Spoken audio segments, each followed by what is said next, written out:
బెంగళూరులోని టీటీడీ శ్రీ వెంకటేశ్వర స్వామి ఆలయంలో భక్తులకు వైకుంఠ ద్వార దర్శనం కల్పించేందుకు ఏర్పాట్లు పూర్తి చేశారు. తిరుమల తర్వాత అంతటి ప్రాధాన్యతతో చూసే బెంగళూరులోని శ్రీవారి దర్శనానికి భక్తులు ప్రతి ఏటా పెద్ద సంఖ్యలో వస్తుంటారు.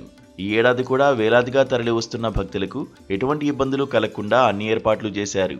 ఈ క్రమంలోనే శ్రీవారి దర్శనానికి వచ్చే భక్తుల కోసం దాదాపు 1,00,000 లడ్డూలను తయారు చేసి పంపిణీ చేస్తున్నట్లు నిర్వాహకులు తెలిపారు. ఓం నమో వెంకటేశ్వరాయ. స్వామి ఈ వైకుంఠ ఏకాశి వెంకటేశ్వర స్వామి దేవస్థానాలకి భక్తాదులకి ఇక్కడి నుంచే శరవణ చారిటబుల్ ట్రస్ట్ వతి నుంచి 1,00,000 లాడుల్ని తయారు చేసి దేవస్థానాలకి పంపిస్తూ ఉన్నాము.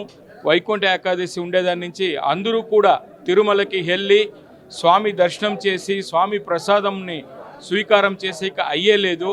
దాని నుంచి మేము బెంగళూరు నుంచినే ప్రతి ఏడాది ఈ ఏడాది కూడా స్వామి ప్రసాదంని 50 మంది వంట టీం ఏముంది కుకింగ్ టీం వాళ్ళు రెడీ చేసి ఈ ప్రొడక్షన్ చేసి నందిని నెయ్యి ఏముంటుంది గీ దాన్ని తెప్పించి అదే క్వాలిటీ ఇవ్వాలనేసి పద్మావతి తల్లి గారు వెంకటేశ్వరకి ఈ తిరుపతి లాడునే ఇచ్చినప్పుడు వాళ్ళు కూడా ఖుషీగా దీన్ని స్వీకారం చేసి ఈ ప్రసాదం అదే రీతిలో ఉండాలనేసి మేము కూడా తయారు చేసి దీన్ని భక్తాదులకి పంపిస్తున్నాము.